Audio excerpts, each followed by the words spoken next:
Hi, I'm Mel, and I am choosy. My ultimate skin goal is gusto kong mag-even out ang skin tone ko. Hi, my name is Gian Anwada. My skin goals are to become whiter, fairer, healthier, and younger.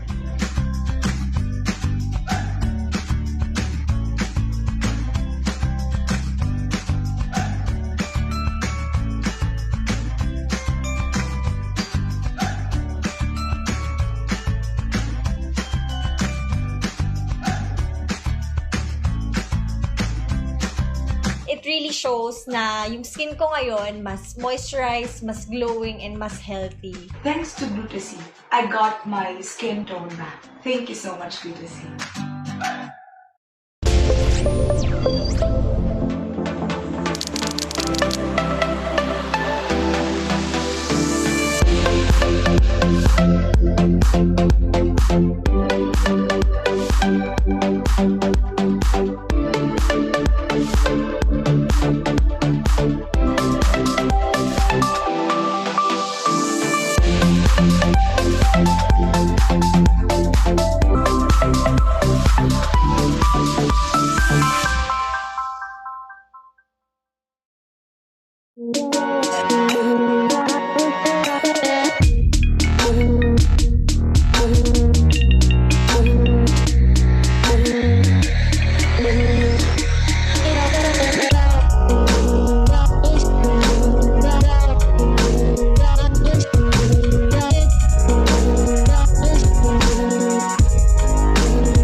Every coffee needs a lotus. What's the secret to beauty's beauty? Langis. Ito ba lahat ang gamit mo? Ay, hindi. Isa lang ang gamit ko for all. Moringa O2 Therapy Oil. Hindi lang malunggay. Meron ding olive oil and omega from sunflower oil. This therapy oil helps relieve my dry and irritated skin. It helps lighten my scars and stretch marks. It helps make my hair young and healthy. This is our beauty secret. Sana all! Zero oil.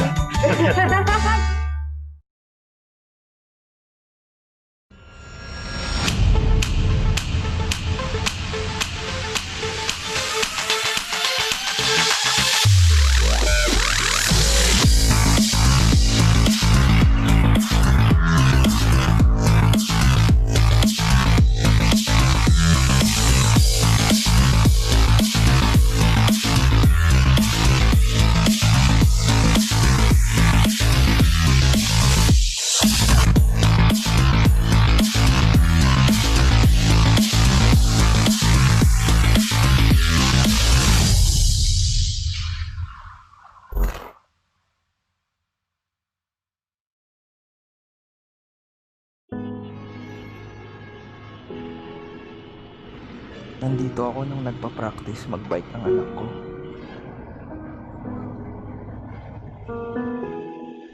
Nandito ako nung nag-birthday si Mommy.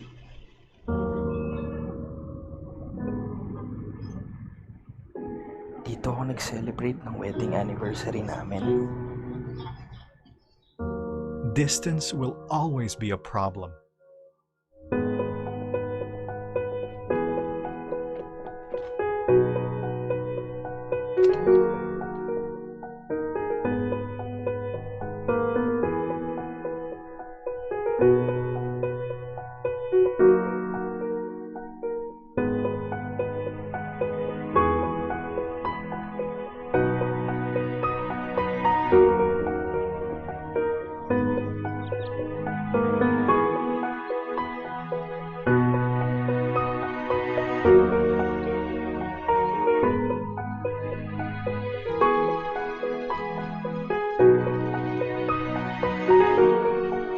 So choose a home that makes life more fulfilling by bringing you closer to everything that matters the most.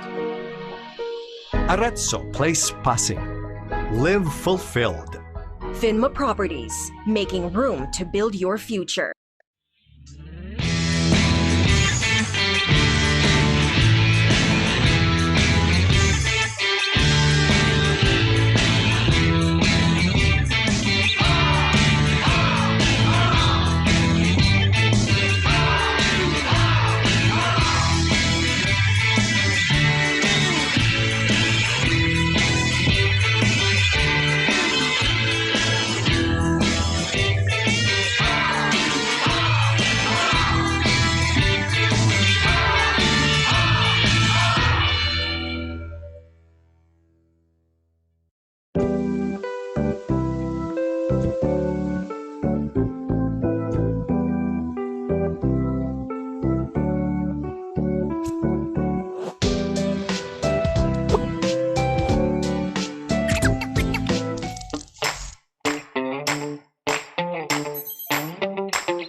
Hi, I'm Mel, and I am choosy. My ultimate skin goal is gusto kong mag-even out ang skin tone ko.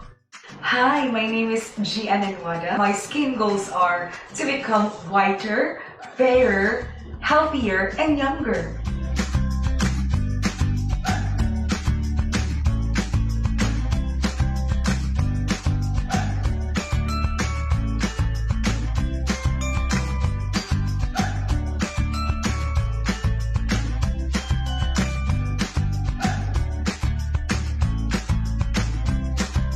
It really shows na yung skin ko ngayon mas moisturized, mas glowing, and mas healthy. Thanks to Glutasy, I got my skin tone back. Thank you so much, Glutasy.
Every coffee needs a lotus.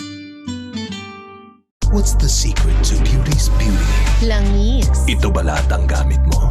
Ay hindi, isa lang ang gamit ko for all. Moringa O2 Therapy Oil. Hindi lang malunggay. Meron ding olive oil and omega from sunflower oil. This therapy oil helps relieve my dry and irritated skin. It helps lighten my scars and stretch marks. It helps make my hair strong and healthy. This is our beauty secret. Sana all! Zero oil.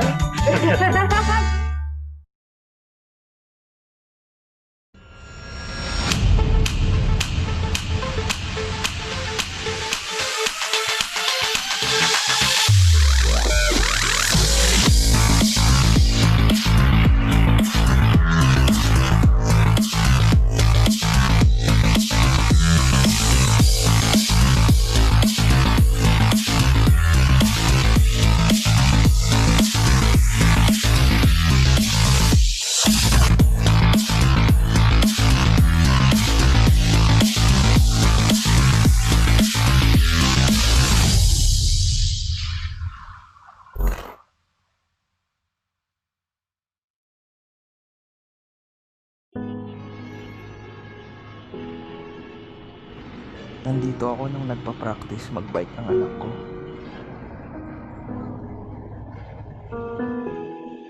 Nandito ako nung nag-birthday si Mommy.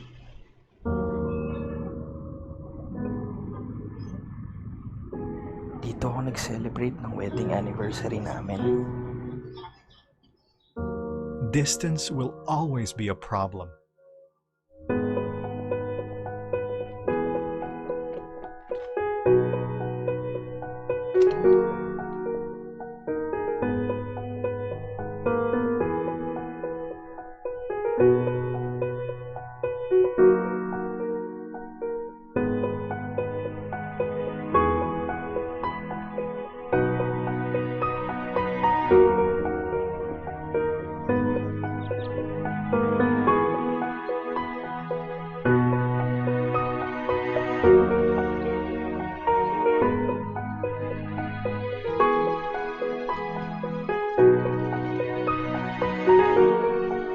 So choose a home that makes life more fulfilling by bringing you closer to everything that matters the most.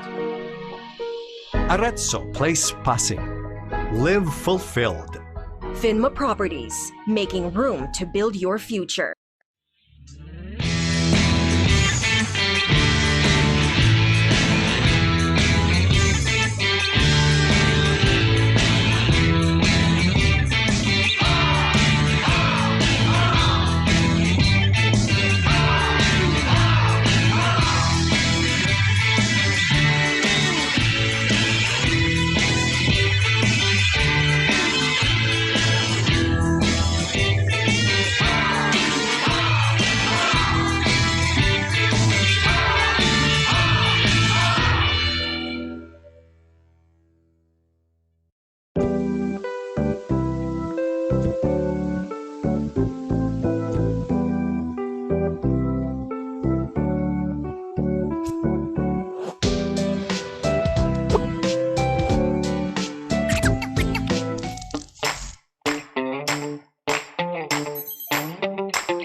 Hi, I'm Mel, and I am choosy. My ultimate skin goal is gusto kong mag-even out ang skin tone ko.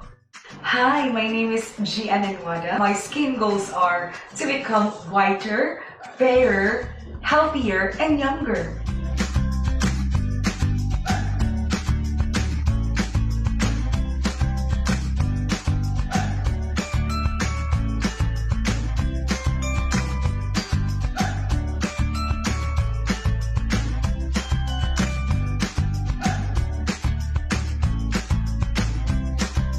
It really shows na yung skin ko ngayon mas moisturized, mas glowing, and mas healthy. Thanks to Glutasy, I got my skin tone back. Thank you so much, Glutasy.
Every coffee needs a lotus.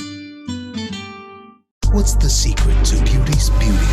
Langis. Ito ba lahat ang gamit mo? Ay hindi. Isa lang ang gamit ko for all.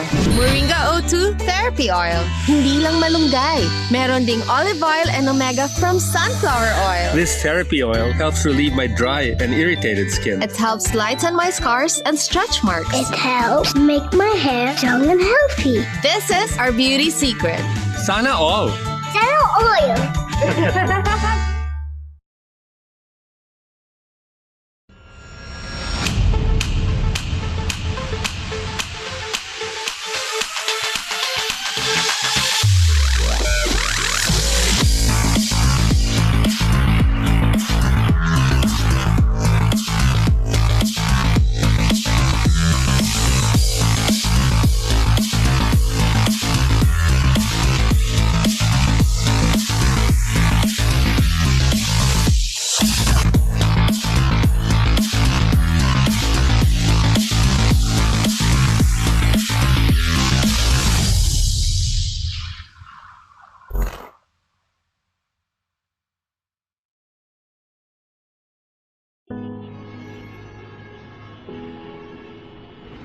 Nandito ako nung nagpa-practice mag-bike ng anak ko.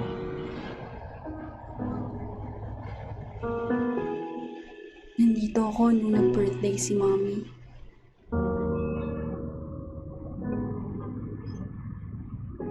Dito ako nag-celebrate ng wedding anniversary namin. Distance will always be a problem.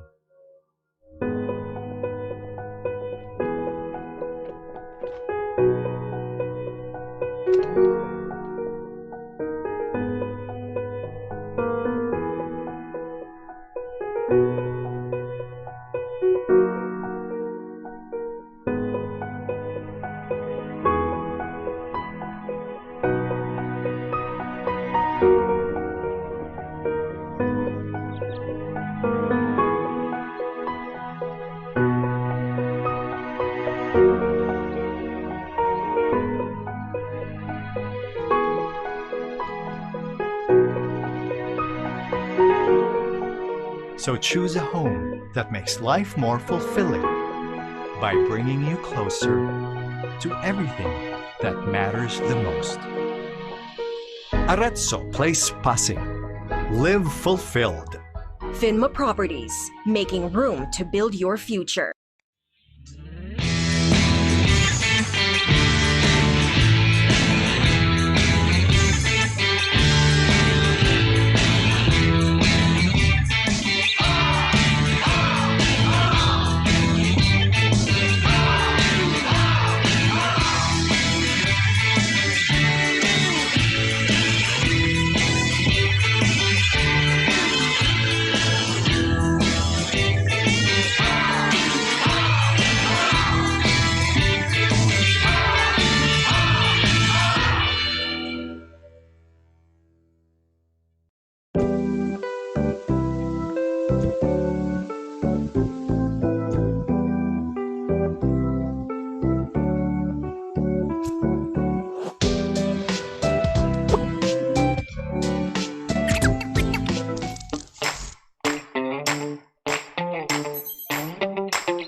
Okay, and we're live. Good afternoon, everyone.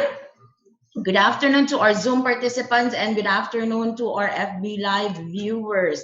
It's gonna be a fun-filled e-learning session this afternoon. Welcome to another e-learning session powered by Ariva Academy. So our topic today is how to be productive when you work from home. My name is Irish Malonda Samson. I'll be your host. And joining me is Mr. Howell Mabalot as my co-host and moderator for the question and answer portion. Hello, sir. Hello, good afternoon, Madam President Irish Malonda Samson. Okay, sir, just would like to share to our participants. Well, we came up with this free learning session because in Ariva, we understand and we believe that learning should never stop. Now that we're on ECQ and actually extended, so kami continues learning. So this is our share of corporate social responsibilities. This is our share of to the society and to our participants and clients as well. So giving back. So ayan po. And also I would like to take this opportunity to thank as well the people who helped us come up with this e-learning session. To our Ariva family, thank you so much. To the partner speakers, guest speakers that we had, international and local subject matter experts. Thank you for supporting Ariva Academy in our endeavor. Thank you for giving this opportunity to us. Maraming salamat in behalf of Ariva Academy. Okay, moving on. Please allow me to greet and welcome our participants from out of the country who is joining us today. Thank you for joining us, our participants from New Delhi, India, Mumbai, India, Petaling Jaya, Malaysia, Lalitpur, Nepal, Central Riyadh, Saudi Arabia, Singapore City, Singapore. Thank you for joining us today. And in order for us to have a smooth flow for our e-learning session, here are the house rules. For those of you who are first timers here, who are first timers in our webinar, please type in the chat box hi. Let me see who are first timers here. Khalil Lamigo, okay. Miss Judy Ann, we got a lot of first timers here. And in order for you to hear us loud and clear, you will be needing a good quality headset. So please use the following codes. Type in 111 to show if you can hear us. Loud and clear, we're audible. 111, okay. 222 means you can't hear us. 2121 means our sound is breaking or there's a log. And question mark if you don't understand anything. But so far, 111, loud and clear, sir. Okay, and we will be having a quick break later after the presentation of our guest speaker. A quick break before we move on to our question and answer portion. Participants' microphones will be temporarily disabled by the administrator during discussion to avoid interruptions. Questions will be entertained after each topic of the session. For questions and clarifications during the provided time after each topic, please click the raise hand button for the administrator to enable the microphone for live questions. Type in your questions at the Q&A box.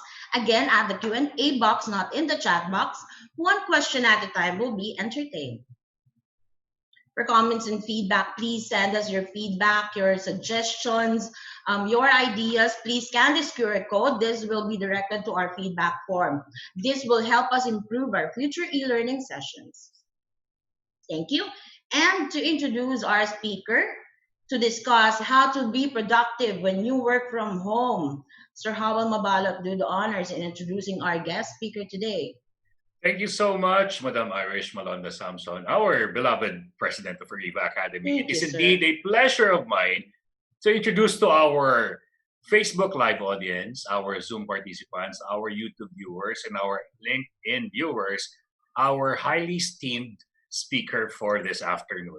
He is the practice leader, Future of Work Tech at PeopleStrong, an India-based enterprise HRSAS platform with over 15 years of HR entrepreneurial experience and had won 2 HR Vendors of the Year award and is the recipient to SHRI HR Entrepreneur of the Year in 2013.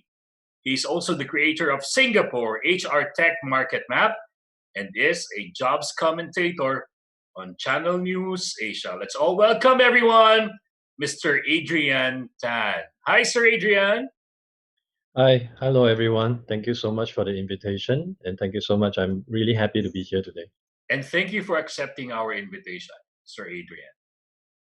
Yep. So thank you so much everyone for the time today. So I would just go straight into the presentation in consideration of your time. But prior to it, a shout out to all I think there's 225 of you out there. Appreciate the time that you have given to me as well as Ariva over your precious Friday afternoon. So I'll start sharing my presentation and we'll go straight into it. Just give me a second, please. No problem, sir.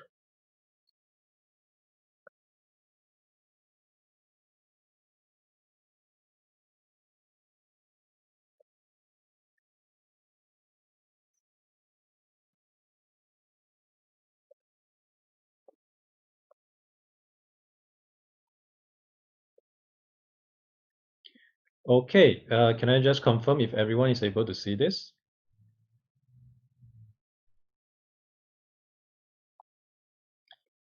All good?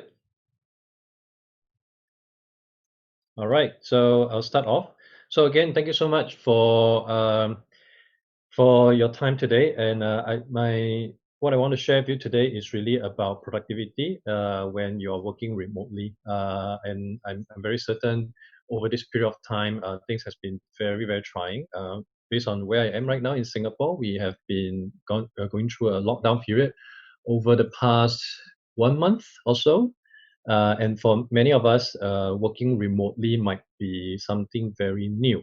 The thing about working remotely, of course, is the preparation behind it and also trying to find a very conducive environment. I'll share more into this as we move along.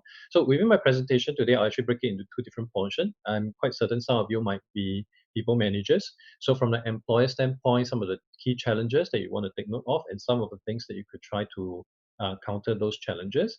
And also at the individual level, what are the things that you can take note of? So I'll just start off by running through a bit of background. So myself, I'm currently with a company called PeopleStrong, so an India-based enterprise HR SaaS company.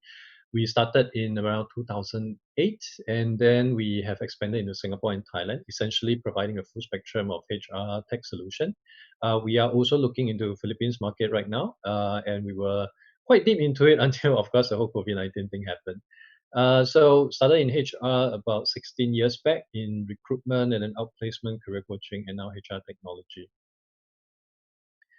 So my experience in remote work really started in, I think that's about 2012, 2013. So towards the tail end of my business in recruitment, I actually went into career coaching, and it was really a very a solopreneur kind of thing. So over that period of time, because I was doing it myself and I need to do a lot of bootstrapping, so I've learned how to do search engine optimization. I've learned how uh, to put together a website.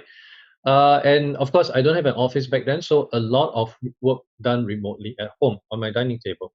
But of course, as I started going through this, I realized actually it's not that conducive. There must be a certain way I could do to help me work better. So that is where I evaluated a lot of tools and technology to help me function better, which I'm going to share with you more, some of my top three as we move along in this presentation. So right now, as you probably would know or read by now, many countries are under this lockdown mode. Singapore is one of them. Many different countries are experiencing their version of lockdown. And of course, by doing so, productivity are likely to take a hit. This is an article that is cited by Singapore Straits Times, as many firms are not really ready for remote work. Remote work actually in Singapore has been encouraged for the longest time. However, encouragement is one thing. Many companies are just not very keen to consider working in a very different way compared to what they're accustomed to.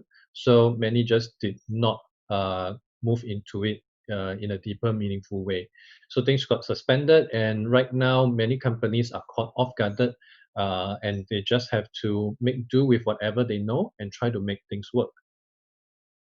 So for many companies, this is really a first. It's the first time that they have to go through something of such magnitude. And of course, in an ideal world, we are looking into establishing clear remote work policy, advanced training, and this is something that many companies that has been well prepared would have thought through. So in my previous career, I was actually advocating for companies to consider all these different ways of remote work. And these are the two key things that any company must put in place. So very clear remote work policies, because you have to understand when it comes to remote work, everyone will be having a different experience. Some may have a study table, some may have not. Some may have a conducive environment, some may not. So all these have to be taken into consideration. So for each of your unique different employees, what are the things they could take note of? Because no one is going to teach them. The company would have to. And of course, training in advance. What kind of training are we talking about? Again, training related to policy, training related to what's going to happen when things doesn't work. So, for example, when you are having an issue in the office, if you have an IT issue, you can just pick up the phone or walk over to your IT colleague and get some troubleshooting done. But when you're at home, you'll function very differently. So, how do you go about doing so to ensure that your productivity is minimally affected? So, in current crisis time, and of course, in such a changing circumstance, this level of preparation may not be feasible for many. So, we have to look at specific steps that a manager can take without great effort to improve the engagement and productivity of remote employees. So, what are the things that we're looking at? So, to start off, managers need to understand there are a few factors that can make remote work especially demanding. Usually, high performing employees may experience decline in job performance and engagement when they begin working remotely, especially in the absence of preparation and training, as mentioned earlier. So, what kind of challenges are we looking at? Well, there are four key challenges inherent to remote work. And the first one would be the lack of face to face supervision. So many employees will be struggling with reduced access to managerial support and communication. And in some cases, employees may feel that remote managers are out of touch with their needs and therefore are neither supportive nor helpful in getting their work done. So we just focus on the challenges first. I'll touch on later on what kind of remedy and solution we can look at. Next, lack of access to information. Now, this go beyond just task-related work because research has actually shown that a lack of mutual knowledge among remote workers translate to lower willingness to give co-workers the benefit of doubt in difficult situations. So even when it comes to trying to get something from your colleague, because there is no physical interaction, you won't be able to detect whether that person is actually being rude to you or they are actually short of time. So when you receive a brisk email from them as a natural product of their stress, you may interpret it very differently. So and the inability to understand their current circumstances, you may take offense and of course think poorly of their professionalism, and of course all this will result in lower collaboration, lower communication, which of course would result in lower productivity. Now, social isolation. I'm not sure for all of you here, but for myself, the past 3 to 4 weeks has been extremely challenging. Initially, it was still quite okay. I try to maintain my own schedule and all that, but as things move along, it can really be very, very painful. Especially for people who are extroverts, they will suffer from this isolation more in the short run than any one of us. Even for me as an introvert, I'm already finding it to be extremely challenging. And of course, isolation can cause any employees to feel less belong to their organization and may even result in an increased intention to leave the company when the dust has settled. And lastly, something which I think would probably affect many of us would be distraction at home. So,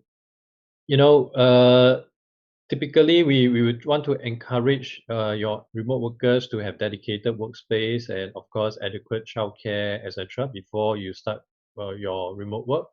But when it comes to sudden transition, all this could be very, very challenging.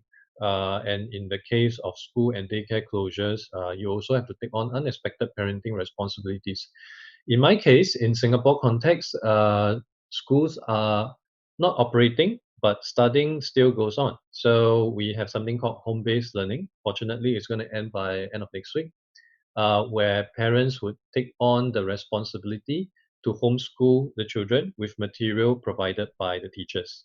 A lot of these are done electronically, but still it adds a lot of angst and stress for parents, especially during the course of their learning, because you will realize as a parent, you don't just play the role of a teacher, you also have to play the role as IT support in making sure that their laptop is okay, the browser is able to access this website, so on and so forth. So I'm very certain many of you might be familiar with this. This basically was made famous in one of a real-time broadcast, a live broadcast, where the kid of this broadcaster, who happens to be working from home, snuck in during the call that his father has, and was just playing around, and then slowly another kid came into the video as well, and then the mother has to rush in and bring all of them out, and it became a huge news and really went viral on social. So let's look at how managers can then support all these remote employees. So over here, I'm going to touch on 6 actionable steps that managers can consider right now to make this whole experience much more conducive. So as much as remote work can be fraught with challenges, there are relatively quick and inexpensive things that managers can do to ease the transition. So let's start with the first one. The first thing is to establish a structured check-in. Now, many successful remote managers establish a daily call with their remote employees. This could take the form of a series of one-on-one calls. If employees work more independently from each other, or a team call if their work is highly collaborative, the important thing is the calls are regular, predictable, and they're a forum in which employees know that they can consult with you. And of course, during the call, if they have any concerns, any questions, they'll be heard. So that is one thing. And of course, this will also address the situation where over time, due to prolonged social isolation, they may feel a dip in the sense of belonging to the company. So ensuring the frequency in conversation, that is extremely important. Now, next, of course, you would want to provide different communication technology option. Now, when anyone has to work remotely, collaboration is still a must. Email alone is insufficient. Remote workers really benefit from having richer technology, such as what we're doing right now, video conferencing. Can you imagine if we were to go back to the period of 2003 when SARS happened? Back then, there's no Zoom. Internet bandwidth is not as good as it is. There was really no such option where we could still continue to have this engaging discussion. But in today's context, that is very much possible. In fact, over and beyond, because we have video conferencing to do one thing. We also have other technology, other tools to help in collaboration. We have individual messaging tools like Slack. We of course have Microsoft Teams, and I've also mentioned Zippy here. So, this quick disclaimer: Zippy is actually a tool that my company came up with. So to help remote workers collaborate better, beyond just what a typical consumer messaging system could do. So it's not just one-to-one or one-to-many kind of communication. Going beyond that, because when it comes to a work setting, it is not just communication. It is also about task setting, task management, performance setting, performance management. And over and above, there may be certain things you may not even want to get your staff to handle because they are too mundane. They don't really add value. For example, in time like this, your employee may have certain questions regarding some HR policy, maybe some medical policy because they are interested to go to a doctor to check something out. you can imagine if you have a small HR team, they are going to be overwhelmed by all this daily bite-sized inquiry. So perhaps the possibility of having a chatbot to entertain all this inquiry so that your HR professional could continue to take on higher value work. And of course, end of the day, all this technology in place, you also have to make sure that they are well secured. So look at enterprise version of communication tools or technologies to ensure that it fits very well into whatever your IT department may be looking at. So just a quick shout out, because of what is going on right now, my company is actually making our tool free for use. Tool is called Zippy. It's actually a 4-in-1 platform combining chat, task, performance, and a chatbot. So for anyone that's keen, go to a website, you can take a look. So next thing, of course, we want to look into establishing rules of engagement. Now, remote work becomes more efficient and satisfying when managers set expectation for the frequency, means, and ideal timing of communication for their team. So for example, we use video conferencing for daily check-in meetings, but we use IM when something is urgent. And also, if you can, let your employees know the best way and time to reach you during workday. So for example, you may want to tell them, I tend to be more available late in the day for ad hoc phone or video conversation, but if there's any emergency early in the day, send me a text. And also, keep an eye on communication among team members to ensure that they're sharing information as needed. So recommendation is for managers to establish all these rules as soon as possible, ideally during the first online check-in meeting. So something along the line of what was done earlier today. Today is actually my fifth webinar for the month, and I really like the way that Ariva has done that administration prep earlier before everything else to guide everyone on what to do. If you have question, this number. If you don't have question, that number. If you cannot hear, again. So all these rules of engagement is very important to ensure things are done in a smooth flowing manner. So likewise, when it comes to remote work, you want to minimize all this friction, anticipate all this bottleneck, and this can be done through very firm and structured rules of engagement.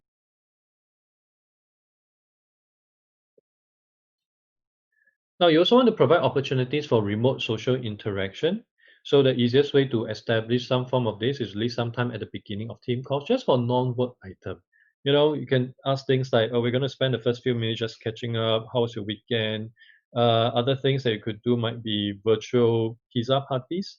So for example, my wife company, they just did lunch together remotely. So on a regular non-COVID-19 situation, they actually have regular catch-up lunch on Friday or every Friday, I can't remember.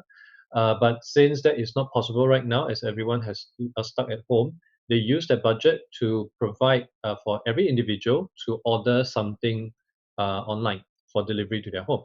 And then they would lunch together remotely through Zoom call to really, again, keep up the interaction among the team at a social level. And this will definitely help to reduce feelings of isolation and also to help promote a sense of belonging.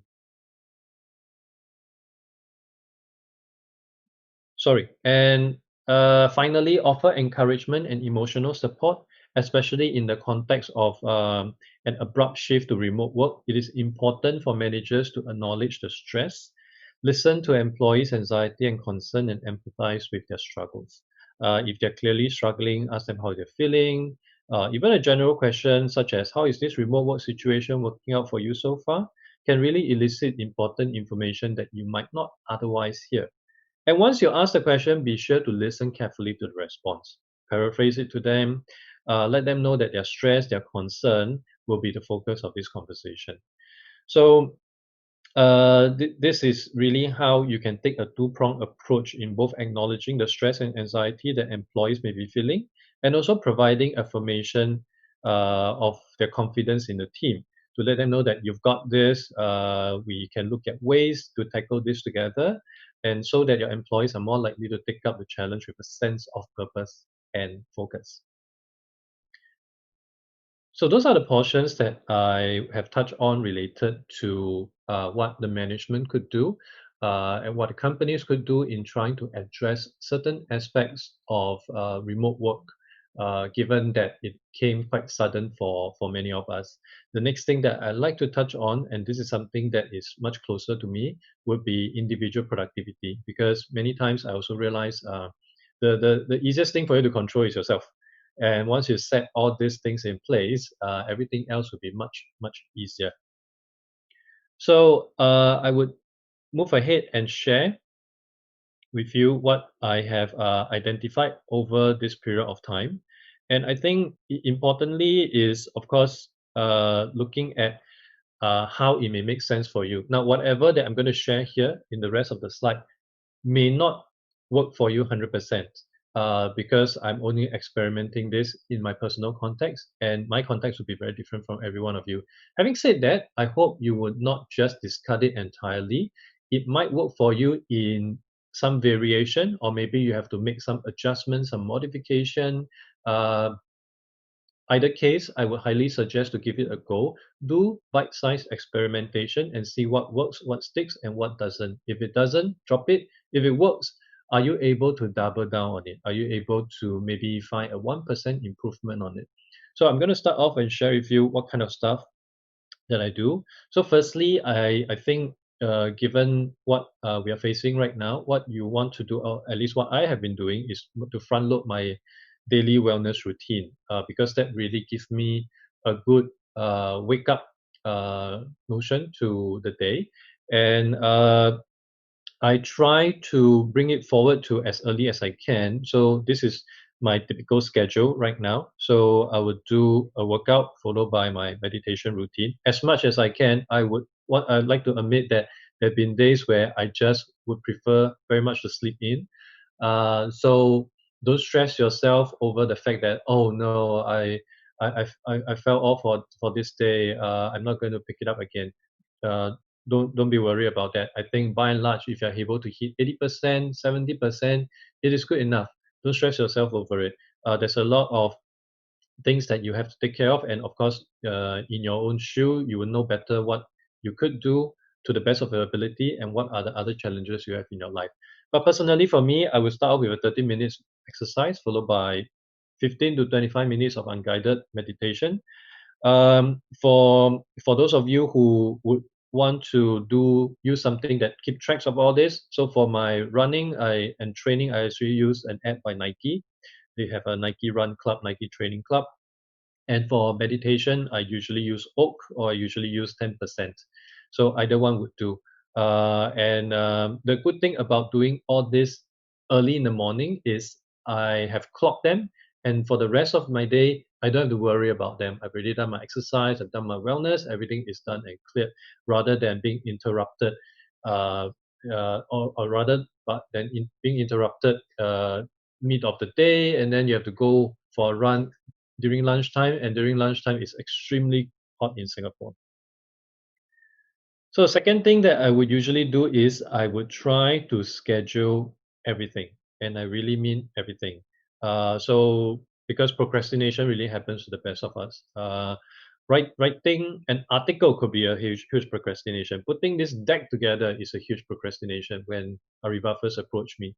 So I will put everything into my calendar to ensure I would pick it up go by my schedule. And this is something that I actually learned from Jeff Weiner, the CEO, or maybe the former CEO. I understand that he has resigned.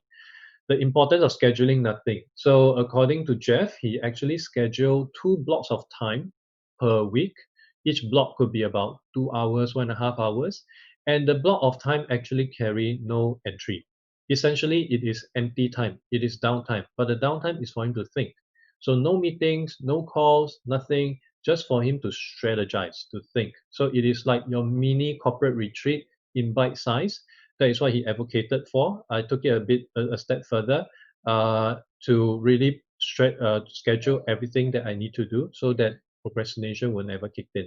And procrastination can creep in very easily, especially in the comfort of your own home. So I would highly suggest you give that a try. And next thing that I try to emphasize, and this is something that was also touched upon earlier during the earlier part of the presentation is, are you able to reduce your time drain? So what do I mean by that? Usually when you look at any form of communication, communication can be much more interruptive than others. A video call, a phone call, all this can be very interruptive. So when you try to distill it down, do you actually need to do a call? If you do not need to do a video call, could you do a phone call? If you do not need to do a phone call, could you do a message? So always try to tear it down, because by tearing it down, it would take up lesser chunks of your time, which again is why my company came up with Zippy to promote that. And guess what? Things can still work. For non-scheduled calls, I would usually try to ignore them, because honestly, if it's so important, the person most likely will call again, or the message would follow through. So I think it is also good in setting that standard. So again, your management may set you a standard. You may also want to set the same standard across to ensure that certain communication is done at the right time, so that you can really be very productive to conduct your deep work. Deep work will never happen if you are constantly interrupted with phone calls or messages every other minute. So try to experiment with this as well, and try to condense any possible interaction into a less time-consuming mode as you move along. So personally, for myself, I do my analytical work early in the day. And as I shared earlier on, in Singapore, we have home-based learning. My kids usually wake up around 8 a.m., which is also why I have this motivation to wake up even earlier. So usually when I can make it, I wake up at 5:30, 5:45. I'll go for my exercise. Once I've done everything, it would still be just the break of dawn. So about 7 a.m. So from 7 to 8, I actually have 1 hour of quiet time that I can do a lot of stuff. And in the morning, I really try to apply more analytical work. Now, it may be morning for me, it may be evening for you, for the night owls out there. I'm not exactly sure. But for those of you who is interested to find out more, there is a very interesting book by Daniel H. Pink called When: The Scientific Secrets of Perfect Timing. So whatever that timing works for you, you may want to package your day around it to ensure during that block of time you truly can have it for yourself. Ensure no one will be disturbing you over that period of time, so that you can do your most solid productive work. And for the rest, of course, you just have to entertain those interruptions. Now, something that I always do is I would use a earbud, even though I am working at home right now, unlike in the office setting, and I will try to pair it with Baroque music. And this actually came about because research has been done, and researchers generally agree that Baroque music from Bach, Handel, Vivaldi, Scarlatti is best for creativity. Usually I would, before I learned about this, I actually sometimes played music from radio. Sometimes I'll just run any random playlist on Spotify. And sometimes I would even listen to podcasts.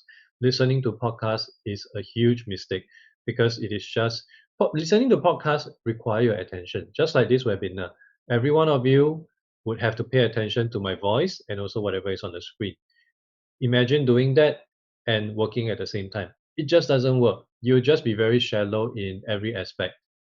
So I have make it a point to just listen to Baroque music, because Baroque music usually are only instruments, nothing else. So it is very good background music for me to keep my brain moving and pay more attention. And that, I believe, it may be a placebo effect, but I feel it had helped me to become more productive.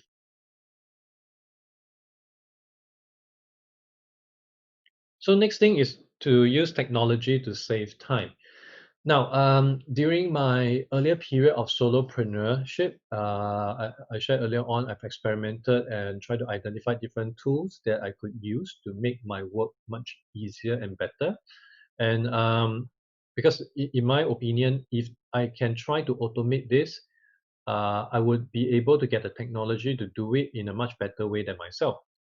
So for example, some of the tools I've been using Appointlet, which is a tool that I use to do scheduling. So instead of sending emails ding dong to and fro to identify a common slots. I integrate my all Office 365 and Google Calendar into appointment. Use anyone that wants to book an appointment with me, they will go to my public page. They will be able to pick the available slots and get an appointment or meeting invite sent to their calendar as well as my calendar. So I don't have to do anything. Second thing which I've been using very well is called follow up then. Now in the context of my work, I do a lot of marketing, sometimes lead generation as well. And as we scale, the number of people that we speak with become countless. It's very hard to remember every single person that we speak with or interacted with.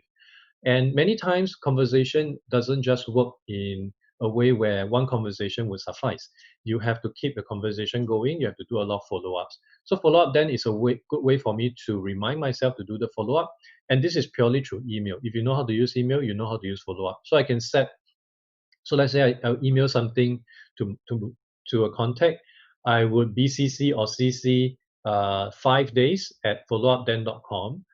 Essentially what this is telling follow-up then is 5 days later, pop up this email back into my inbox. So in a way, this also helped me to achieve inbox zero, which is something that works for me because I am quite an OCD person. So it helps me to be reminded of what I need to do, of when I need to follow up, and it really helped me to ensure everything, nothing get missed out. Now the third thing that I'm using very often nowadays is something called Crisp. Now, Crisp is actually an app, in fact, I'm using it right now, that mute background noises using software. Yeah, so once you have this installed, you are able to mute the background noise. So it could be maybe the sound of wind, the sound of baby crying, the sound of your dog barking. Somehow they are able to use AI to mute or reduce it significantly so that the clarity of voice will be much better. And lastly, Otter.ai. This is something that I am using in my correspondence with people because as part of my job, I would have to gather information from other people and turn it into content. And to make it easy for the other party to contribute, I try to reduce friction. So instead of telling them to write down their reply, I would tell them, why don't you just record a video? Record an audio and send it to me. I'll get it transcribed. So the burden of transcribing, of turning it into written material is on me. But then I'm also a lazy person. I do not want to spend time or even money to find someone on Fiverr to transcribe it. So what do? There is actually an app called Otter.ai. It uses AI to intelligently transcribe the audio file into words. It is not 100% accurate, given that Singaporeans or many of us in Southeast Asia, we speak with an accent. It would definitely have an impact on accuracy. But I think by and large, you would be able to hit about 80%, 70%, which is good enough. So instead of writing from scratch or transcribing from scratch, you just have to do simple editing. Next, screen time. I set it for myself. I have mine from 9 p.m. to 9 a.m. So during this period of time, I have no notification. Of course, I can override it, but every time I see screen time alert, I try to remind myself why I have it in the first place. So when I have downtime, I really have downtime. And also, there may be a certain period where you do not want to have interruptions. Maybe morning is a period of time where you want to have no interruptions. You may want to apply screen time. And that also lead me to the other thing, which is, of course, notification. I'll touch on that a bit later on. When I initially shared this, many people actually disagree with me here. Again, to each their own, but I do feel that reading the news, especially today, is really going down a rabbit hole because there's just so many things out there, and you just go from one channel to another. When I was still reading news, a lot of news, you go from Today Online to Straits Times, Business Time, Channel News Asia, South China Morning Post, Washington Post, New Yorker, so on and so forth. And before you know it, 30 minutes of your time is gone. It's similar to going to Reddit, similar to going down the YouTube rabbit hole. And I think one of the key things that I've learned is most news is really trivial. Yes, there are some significant part, but I think importantly is if the news is really that important, I'm very certain that someone would tell me about it. And I had that experience before. I stopped reading news entirely, and I just get updated through my wife, through my friends about something. And I think so. And I think importantly is given the current context where we have so much isolation, it is very easy to get depressed. And reading news, which are mostly depressing, mostly negative, doesn't really help in your mental state. So I would highly suggest you give yourself a break, or even if you want to do so, do not do it during your official working hours, because again, that is going to have an impact on your mental state, and as well as the fact that it's going to be a time sucker. So further to what I mentioned about screen time, something that I've done many years ago was to remove notification, especially from very noisy application.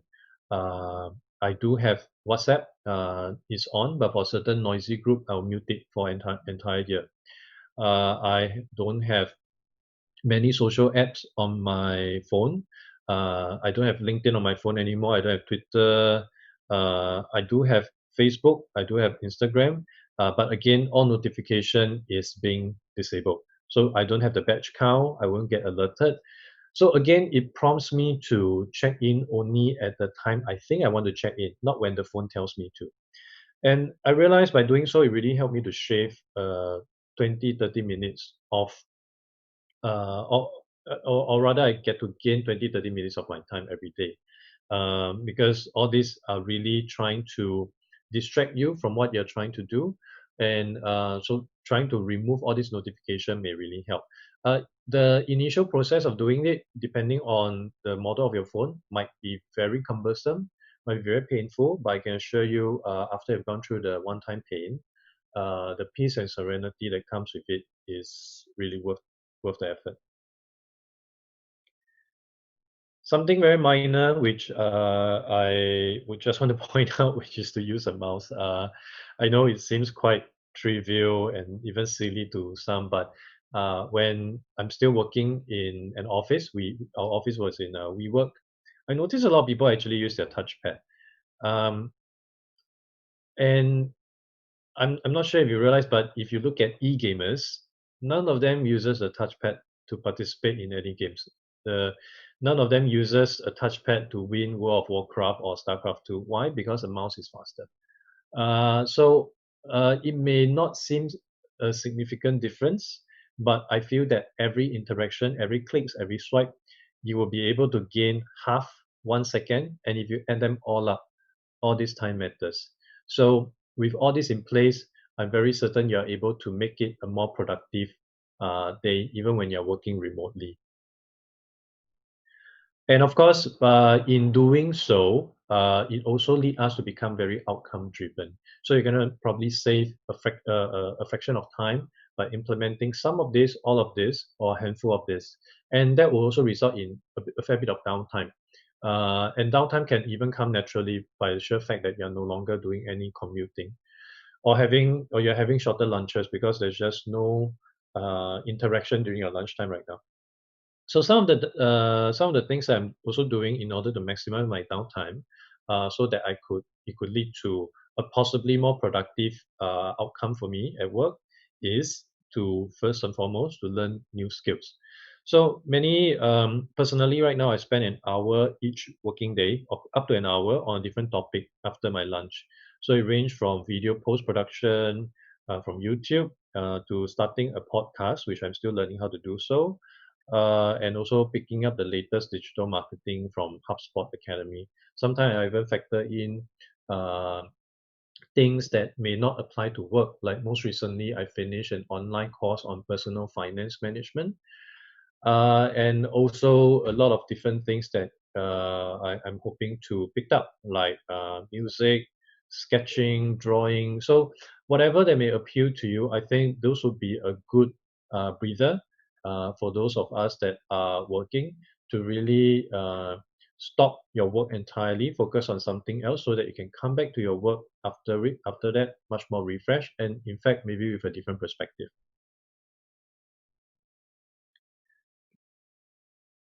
So the next thing that one could do is to continue expanding your network. Now, in today's context, because of connectivity, because of LinkedIn, expanding your network is really very easily. Personally, for me, I make use of LinkedIn to to expand my network, help me narrow down to a specific target audience. I will of course do some background work based on their profile so that my connection invite could be very personalized.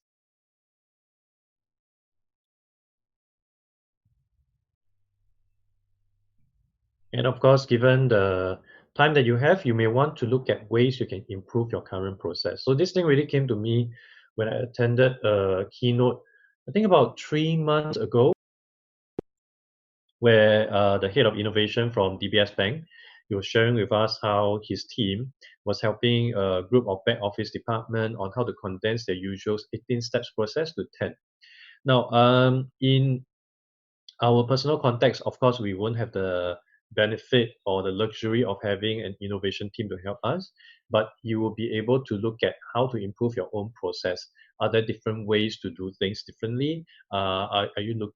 Is it possible to reduce your current 20 steps to 19 steps? I think every bit count so that you can make things much more productive and again to streamline everything for you, because for remote work, really a lot of time is about outcome. So when it comes to outcome, I think an intelligent way for any worker to look into is if I can spend 5 hours to produce this work, why do I need to spend 8 hours? So really trying to find the best possible way to arrive at the same, if not better outcome. Which brings me to the next point. So for expanding of my network, something that I've been doing quite often, it is something that I realized technology can actually play a part. So previously, I was doing it manually, adding one by one. And for those of you who are on LinkedIn, you will know it is very painful because every connection invite require up to 3 clicks, if I'm not wrong. And if you want to reach out to 100 people, that's 100 people times 3 clicks.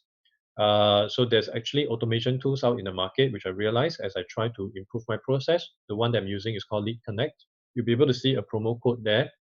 It's something that they give to me because I'm one of the early adopter. I think it'll give you 10% off.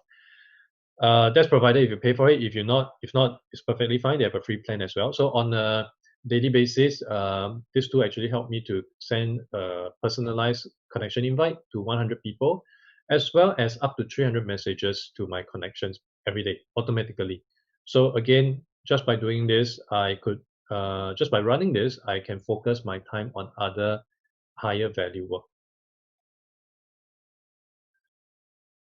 And also spend some time to do some self-evaluation. I think it is very important to understand at this moment in time your strength, your personality, and all this would be very helpful in trying to chart your future career as well. So it is somewhat like the company retreat that senior leaders would do. They'll congregate offsite for a few days. So this is like your own personal version.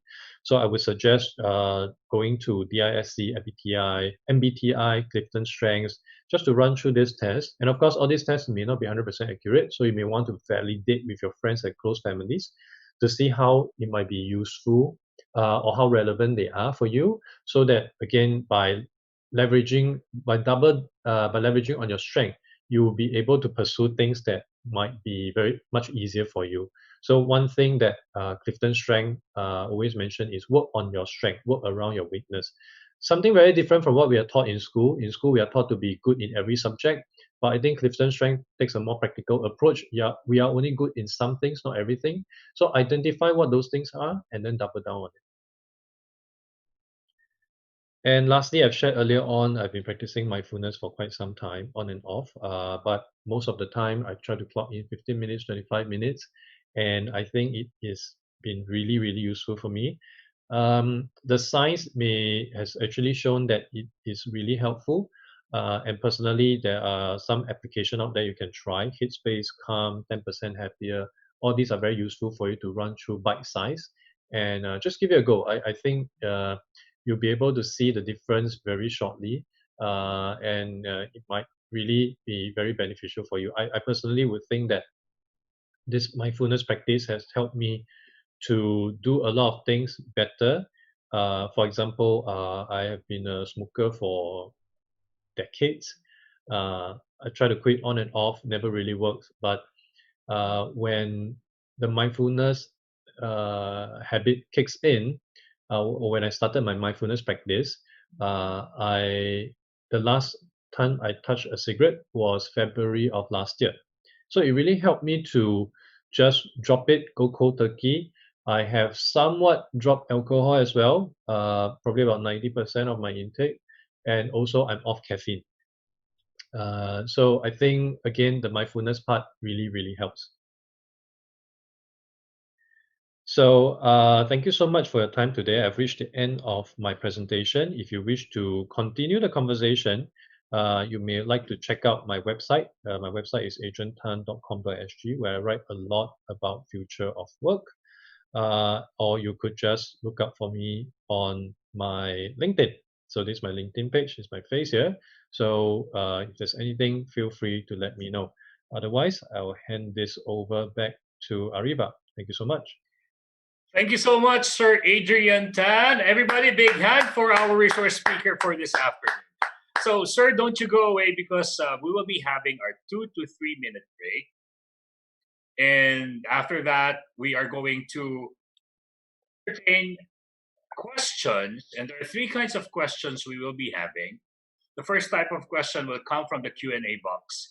And the second would be coming from the FB Live. And thirdly, I have a set of present questions, and we will be doing our best to answer them all. So with that, again, you know what, to just wrap everything up or recap what, of course, Sir Adrian Tan has discussed, the challenges we are facing working from home, the 6 steps management can do. I love it as well. And even your individual productivity tips on how to be productive individually. And maximizing your downtime, I believe a lot of us have learned from Sir Adrian. So I encourage everyone to type in your question, not at the chat box, but at the Q&A box. And in 2 minutes' time, we'll be right back. We promise, and don't go away, dear participants. And we'll be pausing for a break.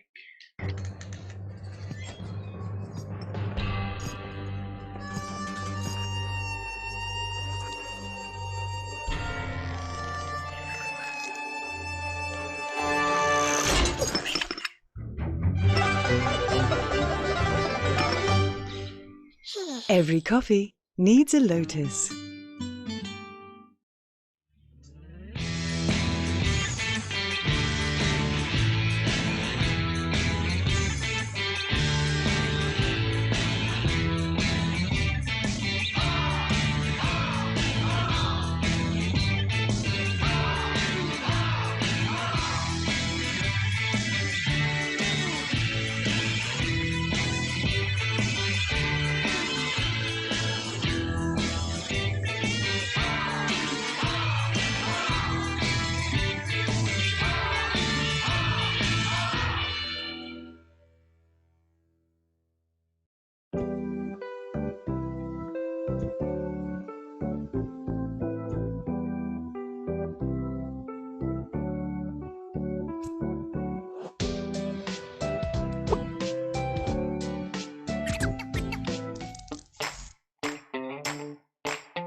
And welcome back to the second part of our afternoon session. This is the third day of the HR Virtual Summit Philippines, brought to you by Ariva Academy. For your questions, we'd like to encourage everyone to participate, especially those who are within the Zoom room. So if you are a Zoom participant, please type in your question at the Q&A box. We also would like to encourage you to do Zoom live questions. How to do that? Click the raise button to notify our administrator so that we can give you the platform. We would like to hear from you. We'd like to see you. And Sir Adrian will gladly answer your questions. We also have Facebook live streaming. And for the Facebook live viewers, type in your question in the comment section and we'll do our best to answer them. In the meantime, Sir Adrian, I'd like to maybe greet the birthday celebrants now, April 24, if it's okay with you. Sure. Okay, so Marlene Rose, Fabi, Medard Kiefer Sancha, Teresa Murillo, Gregorio Miguel, Leia Ungson, Verna Galang. Happy birthday to all of you. Happy birthday. And we also would like to greet our local participants. Earlier during this program, we had Madam President Irish Malonda Samson mention our participants from abroad, but now I would be reading from A to Z our participants: Albay, Angeles City, Pampanga, Baguio City, Benguet, Butuan City, Cabiao, Nueva Ecija, Cabuyao, Ilocos Sur, Cagayan de Oro City, Capas Tarlac, Cebu City, Dagupan, Pangasinan, Davao City, Dumaguete City, General Santos City, Iloilo City, La Trinidad, Benguet, La Union, Larena, Siquijor, Legazpi City, Liloan, Cebu City, Mabalacat City, Pampanga, Minglanilla, Cebu, Nasipit, Agusan del Norte, Pangasinan, Alaminos, Tuguegarao, and Zamboanga. Wow, that's a lot. Thank you so much for your support, fellow Filipinos from all parts of our country. Now, I have preset questions, but I think we need to prioritize the two. From Rose Arian Rojas. So, Sir Adrian, how can you maximize your resources when your work resources at home is limited? I think when it comes to allocation, of course, you need to do a stock check to see what is possible. I would definitely require more understanding of your situation. But for example, I think you really got to plan out what you would need to undertake in the course of your work. So give an example, because of the nature of my work, I would be heavily involved in things like this, a Zoom call, a webinar. And recently I realized that the webcam on my laptop just doesn't work. It makes me look like a Minecraft character. So I actually have to quickly go online to get a webcam to fix it up. In fact, I went overboard. I even bought a green screen lighting, wow. which I couldn't get it to work because it's just too much production work. So I think you have to understand exactly where the limitation and see again how you can fix it. Yes, some of it might be costly, but I'm very certain in the cost of your work, if it's something that could help you to perform better, it will be worth the investment. And of course, try to ask your company whether they are able to sponsor you for that. So that you could make it work for them, because at the end of the day, all this is trying to reach a better outcome. So the fact that I'm doing this, I'm trying to reach a better outcome for myself, for my company. So it all makes sense. So again, really have to look at the kind of limitation that you have and what you need to make this work. And you don't have to go for the top, most expensive option. I was initially quite tempted to get a webcam that costs probably double or triple the price of this, because it's a 4K webcam. But then it got me thinking, my TV is not even 4K. Why do I need a webcam that's 4K? It doesn't make sense. I should spend a 4K, I should spend my money on a 4K TV instead. So whatever works at a bare minimum would be sufficient for you. And that would be something for you to start off with. And of course, as it builds up habit and your confidence, then of course, along the way, try to see how you can upgrade it. That's wonderful. Thank you so much, Sir Adrian. We have a Zoom live question from Juliet Artillero. Juliet, are you there? Hello? Is Juliet here? Can you hear us? We have Juliet. In the meantime, while Juliet is being brought into the room, I'd like to say hi to the people from Parañaque and Naga City. We also have participants from the NCR and the Bicol region. So is Juliet here? Okay, in the meantime, let's focus on and move on to the second question in the Q&A box from John Terence Tesorero. What is the proper way to measure productivity during a work from home setup? In my personal opinion, I think the way to measure productivity, whether you're doing it from home or even in office, is trying to find something which could be quantifiable. And I believe, I'm not sure about the context over there, but at least in Singapore, many companies who are thrown off guard to deploy work from home find it very challenging. Many managers, many bosses would always think that, oh, you're at home, you must be watching Netflix, you're not working. Which is why for the longest time, they always measure you based on processes. They measure you based on the time you come in, the time you leave, the number of toilet breaks you go to, the number of smoke breaks you go to, never about your work. And I actually read somewhere that if your manager do not know how to measure you based on outcome, they don't deserve to be managers. They need management training. So whether it's at home, it's at work, trying to measure the outcome is very important. And this is something made popular by Google. Based on their OKR, objective key results. So what's your objective? As a marketer, my objective is to raise awareness of the company. What's my key result? One key result. Write 12 blog posts per quarter. So at any point in time, you will be able to measure. So do I have close to 12? I'm at midway mark. Am I at 6? Am I at 7? Am I behind? And just follow through that. So it is very easy to measure. So if you are able to crank out all 12 blog posts within your first week, it doesn't matter. You are able to do so. End of the day, it's about outcome. And then you can spend the rest of your day playing Facebook, Instagram, TikTok, whatever it is. Doesn't really matter. Again, it's all based on outcome. So for as long as you have delivered the goods, you can do whatever you want. Now, Lenji Bandoha. We are into supply of goods and services to shipping industries. What job or positions can possibly be into work from home if they're into shipping or supply chain? I think be it shipping or any different industries, the really possible kind of work that could be done remotely would be work that isn't dependent on a location. So for example, when you talk about food and beverage, if you need to open your outlet, there's no way this group of people can work from home.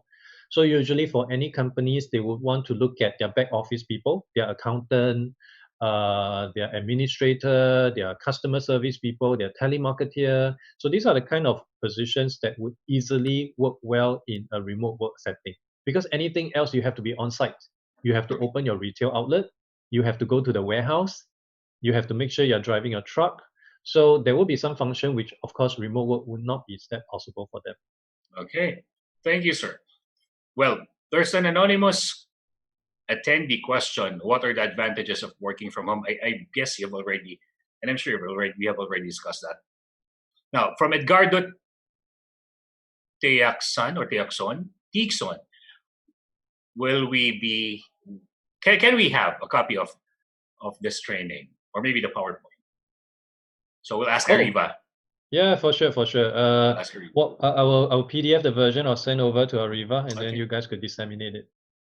You can send them the link. Jester Roque, hi sir. Regarding self-isolation, being an extrovert person is so hard. In line with this, how can we address anxiety attack during this crisis and work productively? Thanks. Thank you, Jester, for the question. I may not be the best person to address this because I'm an introvert, but I'll try my best. Because I do have friends and acquaintances who are extrovert. Really, for them, it is very, very painful, very, very tricky because they yearn for that physical contact. And in fact, research has shown that physical intimacy, cuddling, hugging, handshake, any form of physical touch actually releases hormones in your body. Yes. 3 kinds of hormones, dopamine being one of them. So these are things that would of course help to make one happy. And for extrovert, the lack of it is really, really painful. It's like an alcoholic going without alcohol. So I think you would want to find the best possible alternative For example, are you able to structure any regular Zoom calls with your friend? It doesn't have to be about work. I personally did a virtual tea session. I also personally attended a book sharing club recently. I would highly suggest doing more of a smaller setting because of the book sharing club that we did, I think there was like about 10, 12 people. It was extremely draining. Yeah, any large setting, if everyone gets the chance to speak, will not work very well. You may just want to do one-to-one so that you can catch up with your friend, just to keep each other updated, to see what's going on. I think given the current period that we are in, this is really the next best alternative that we have. Thank you, Sir Adrian. Now, I think the next question very much has been answered by you a while back, but let me read this still. Andres Justino Abalos, how do we measure productivity under the new normal work conditions? You mentioned about it should be quantifiable. Yep. Wancho Talili, how were you able to stop smoking and drinking? You mentioned about mindfulness. What sort of exercise can you share with us? So I think somehow the practice of mindfulness really minimize the trigger senses, trigger neurons, if there's such a thing in my brain. So when I have to abstain from something, I don't find the urge to go back to it. Wow. But I'll give a bit of context about my smoking thing. So it happens in February. I was actually in New Delhi for a meeting, and if you read about it, New Delhi actually has one of the worst pollution in the world. Yes. PSI on average is about 300 plus. So every day I was struggling to get fresh air, and I actually brought my running gear, but you wouldn't run in a 300 PSI setting. So I was asking myself, why the hell do I still smoke? It doesn't make sense. So at that point in time, I committed to stop smoking, and I stopped entirely. And the urge never came back. Unlike the previous instances, and I've tried quitting for, I don't know, 20, 30 different times before that, it never worked, it never stick. But this time round, it stuck. And then, of course, I was still drinking, and I reached a stage where maybe I could try to apply this into drinking as well. So I just stopped. I gave away all my red wine, stopped everything. Although I still have a bottle of monkey shoulders that I'm struggling to finish right now. So again, I'm 90%, I'm not 100. But caffeine was something I went cold turkey. So I read a book called Sleep. Sleep is one of the books that Bill Gates mentioned in his 2019 book recommendation email. So I got the audiobook, I listened to it, and of course there was a chapter about caffeine and how caffeine affects your sleep, etc. So I thought, okay, let me give it a try. Day 2 was extremely painful. I was trying to find a fork and pop myself because it was so bad. I have a throbbing headache the entire day. But after that, everything seems okay. And right now, when I wake up, the cortisol level just flush in straight away. I won't have that grouchy feeling where I need to get a cup of espresso to wake myself up. So I think there are some long-term benefits because of that. And all this, I'm assuming, started because of the mindfulness practice that somehow changed the way I perceive things. Wow, good for you. Because some of us will not be able to do that in an instant. And maybe some of us still would experience several relapses. But good for you. And hope and wish you well, Andres Justino Abalos. Now, Romaline Aniceto has a question. I think there is a need to revisit the KPI of employees due to this work from home setup. What factors do you think should be looked at to be included in the KPI to see if the employees are really being productive? So again, I think if you look at things from an output angle, it will always make things very easy. Instead of ensuring people spend time doing up content, for example, look at it from output. So output would be 12 blog posts. Instead of getting them to make 100 cold calls a day, the output would be get 20 warm leads. So again, the process really doesn't matter because you may need to do 100 calls to get 20 leads. You may need to on a good day you may do 20 calls to get 20 leads. End of the day, you're just looking at 20 leads. I think the key challenge is really for management because and this is something that many Singapore companies are also at fault of because especially for for people like myself, we have served military. We have conscription here in Singapore, and oftentimes you realize, especially in the army, we tend to do things very slowly, because the notion is if you finish this task right now on time or ahead of time, new tasks will be given to you. Yeah, so I think that generally is the mindset or approach for many management or bosses. So I think there was a very impactful TED talk by one of the richest guy in Mexico. I can't remember his name. He was talking about, he imposed a very strict restriction on output. So if you only have to produce 10 widgets per day, stick with 10 widgets. Yeah. Don't do 12, don't do 15. Because if you do 12, do 15, we need to find more retailers to carry our stock. You're giving us more problem. Stop at that. But a lot of bosses, a lot of management, they do not know what is enough. So if you do not know what is enough, there will always never be a common measurement of things. So I think even if you want to impose something on yourself, it really requires the buy-in from management to understand, okay, let's agree this is enough. And if this is enough, what is the output of enough? And we will all stand by it, be it good time or be it bad time. Thank you, Sir Adrian. Now, one anonymous attendee has an opinion or maybe a thought. Hi, I think Sir Adrian missed out the number 3 on the steps on how managers can support remote employees. Thank you. Yeah. 6 steps management can do to help employees be more productive. The number 3. Thank you for that, anonymous attendee, for the reminder. I did. I'm so sorry about it. Let me clean this up and then I'll make sure it's that okay, it's covered sir. in your... So if I could, while you're looking at it, if you can just read it, number 3, or we can just type it later if you want. Sure. I'll do that. Okay, thank you, sir. Moving on. Where are we now? Roque. I think it has been answered already. Yep. Maria Victoria Vicaldo, how to overcome distractions of family when working and to be more focused. You have given us that in your individual productivity list, which is 8. I think when it comes to family, I think the key thing is really to set the boundary. So for myself, when I have to do something like this, I would of course come into my room. I would lock the door. I would even put up signages, like hotel, the do not disturb thing that you put on your doorknob. Yeah, something like that. Again, you have to set the parameter. You cannot expect that, you have a webinar, you're going to do it in your room and your kids know about it. They have no clue what you're doing. They just think that you're not playing with them, you're ignoring them. No, that's not the case. You need to let them know that this is what is happening. And I think to an extent, really, you have to educate them what is going on as well, so that they can understand, or at least try to learn to understand, because end of the day, they have to start somewhere. So I think all this would be very useful. And of course, if you have a partner to help you take care of things, split the load.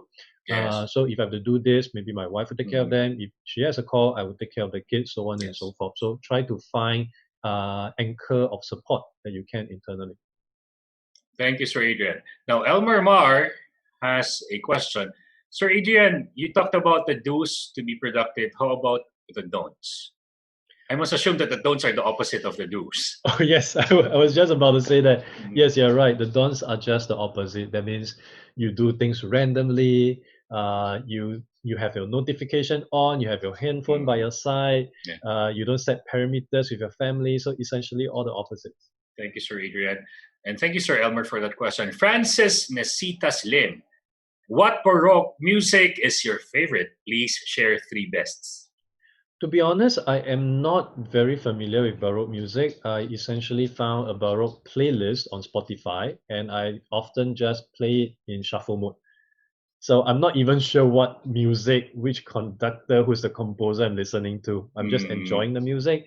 So, and I don't think there's many Baroque playlists on Spotify. So just find anyone that you can on Spotify and then start streaming away. Okay. Sir, from Facebook Live, let me read this appreciation from Men Rosendo Maceda. Thank you to the Ariva Academy and to speaker Adrian Tan for giving this afternoon of inspiration to the indoors because of the crisis the world is experiencing. So thank you for those words of gratitude. And thank you, Sir Adrian, for sharing your experiences, knowledge, that comes from you and Sir Howell. More power. God bless. Keep safe. From Chona Prado, a Zoom participant. Okay. Anonymous attendee, how do you deal with communication issues and being out of the loop? And bad health habits. I think the bad health habits has already been addressed by you a while back. What about communication issues? Well, I think it depends on what kind of communication issues that you're talking about. I believe for many, it might be the lack of communication, or there's too much communication, unnecessary communication, especially because everyone will not be in the office. The notion of, or the practice of, a reply all is very tempting to ensure that Yes. no one is out of loop. So I think these are things that you have to take into consideration. Of course, as an individual, there's only so much you can do to limit this. So again, you would have to determine what would be the right communication, what are the right things to talk about. And if there's certain chat groups that just doesn't add any value to you, ask permission whether you can exit. Or if you can't, just mute it and check in only when you have it scheduled in your calendar.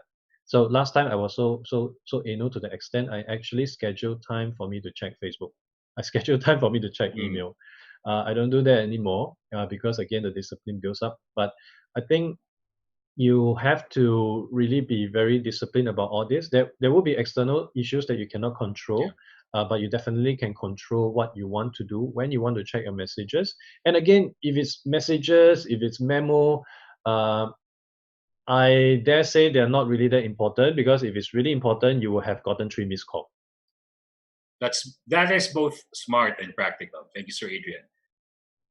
From John Terence Tesorero, how can we better handle work pressure while working from home? So he never specified where pressure is coming from, where that pressure is.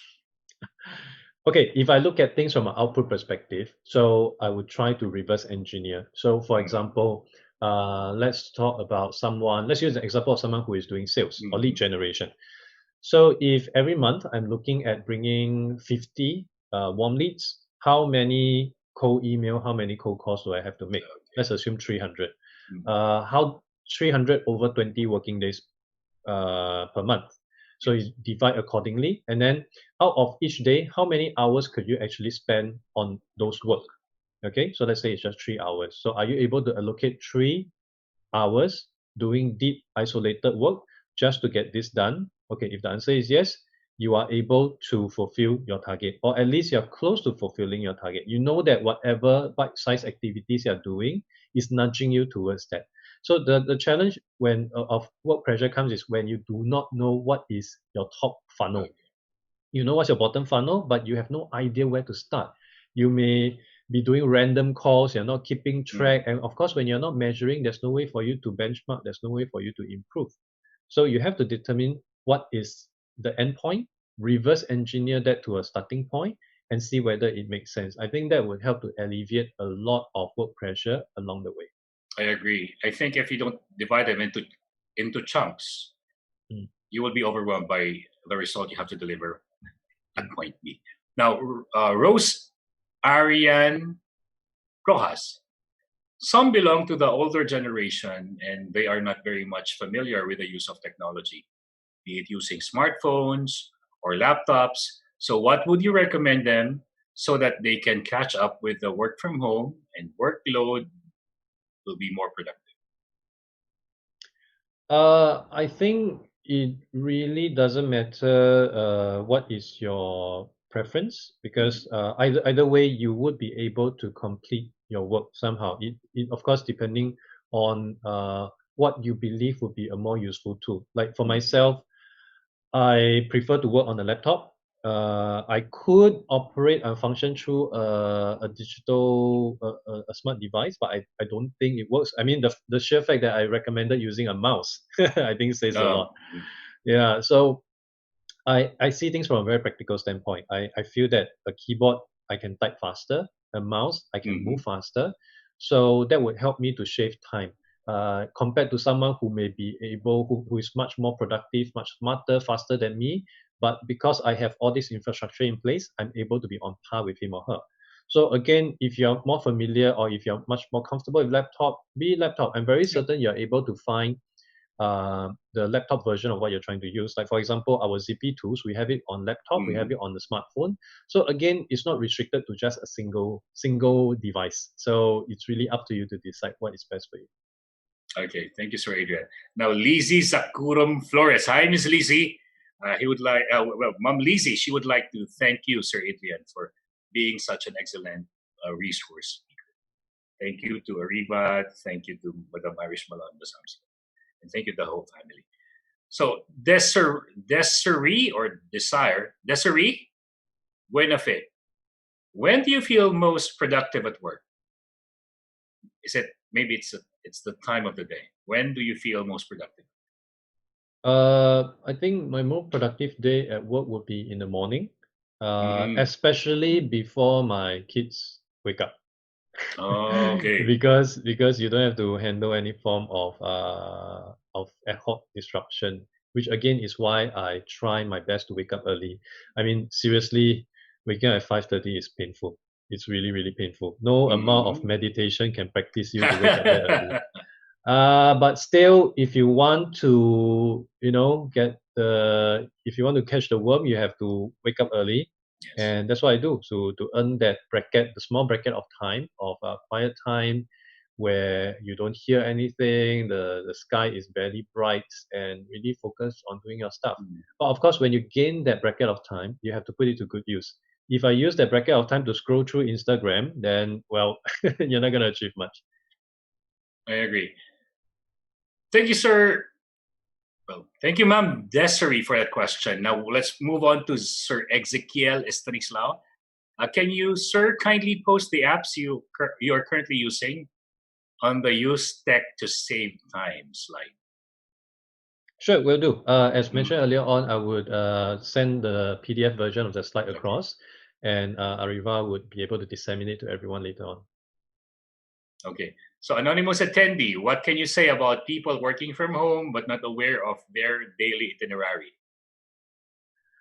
Well, I think you are really trying to run a marathon without knowing where is the end destination, or trying to go through a day, or like what they always say, if you are not planning, then you're actually in someone else's plan. Yeah, so I think planning is very important for you to take stock of what you want to do, and also with a smart plan, it would be something that is quantifiable. Again, back to the output portion. Otherwise, it's very hard for you to measure. You're just measuring, okay, I started work at 9, I finish at 6. It doesn't take into account anything else. You may be playing Facebook the whole day, you may be watching Netflix, you may be having a 2-hour break, you may be having a siesta. All these are not accounted for. So I think planning the day, again, very important. Put it into a calendar. And since you mentioned itinerary, so just treat it like you'll be going for a holiday. When you go for a holiday, there's always an itinerary. So day 1, we're going to do this. Morning, we're going to go for this sightseeing. And then afternoon, we're going to do that. Same thing, do that for your work. It doesn't have to be unique every day. I'm very certain there's some commonality day to day. But just make sure you have it, work towards it. And I think that will help you to arrive at a much better or desired outcome. Wonderful. Thank you. Now, Michael Philip Pepa has a question. Working from home will test all employees. What if some just saying I'm working but really is not? How can the management deal with it? So when it comes to working from home, again, if you're using an output or outcome-driven approach, everything else will still be the same. If you deliver the goods, good. You are within expectation. If you don't deliver and consistently don't deliver, management have to find out why. And if you're consistently not delivering, then I don't think you're the right person for me. And management has to take a very pragmatic approach. So it will work both ways. There would definitely always be that 1-2% that would try to make use of situation. So by measuring everyone on output, you're putting all of them on the same footing. So there's no favoritism. Everyone is measured the same way. Just deliver the goods, and then we'll continue the relationship next month. If you don't deliver the goods, let's find out what is wrong. If there's anything I can help you with, If I put in all the effort to help you, to guide you, to coach you, performance improvement plan, nothing is still happening, I'm so sorry. Maybe this role is not suitable for you. We need someone else to do it instead. Okay. Now, Charito Lontayao, in establishing rules of engagement, is it possible to ask suggestions from subordinates to ensure that good working relationship can be obtained even on a work from home setup? Oh yes, I would highly suggest that any rules of engagement get some inputs from your subordinates because they would have a sense of buy-in. So you can imagine if someone were just to dictate to us that, okay, we're going to do a daily stand-up meeting at 12 midnight. No buts. Whoever is involved is not going to be very happy about it because they may have their own life, they will have their own challenges. So by taking into consideration everyone's pinpoint inputs, okay, we want to do 4 p.m. Oh, I'm so sorry, I can't do 4. How about 3? Everyone okay with 3? Okay, let's do 3. You would also run the lesser risk of that person not turning up, for example. So I think getting inputs from everyone to come to a common consensus would really work well in the long run. Thank you. Aiza Navarrete, how can working from home contribute to your personal and or professional growth? I think if you are looking at working from home per se, the fact that you don't have to spend time dressing up, traveling to work, having long lunches with your colleagues or going shopping during office hours, etc. All these are time saved. And of course, with the time saved, there's 2 things you can do. One, you can spend those time on entertainment. You can spend a few hours saved on Instagram, on TikTok videos, or you could spend a portion of that time doing self-improvement. You could be reading a book, you could be listening to a podcast, doing whatever that makes sense for you to upskill yourself. And it doesn't really have to be something that is relevant to your work. I personally feel that learning itself, whatever the topic is, would actually have a good impact, a positive impact on yourself, regardless of the topic. The sheer fact of learning. So look at how you can put that into practice to level up, as gamers would call it, level up, gain your experience. And of course, once the dust has settled, and be it whether we are out of this situation or not, the experience gain would definitely help you in a lot of ways. Thank you. Now, anonymous attendee asks this question. We are on a BTL agency and most of the events and projects are being put on hold. Some are even canceled. What are other activities or tasks can we do to sustain the company, aside from the business continuity plans? I think similar to what Ariva is doing, correct me if I'm wrong, but I think you guys have been doing a lot of offline events as well, predominantly. But of course, because of the situation, every one of us are forced to do things online.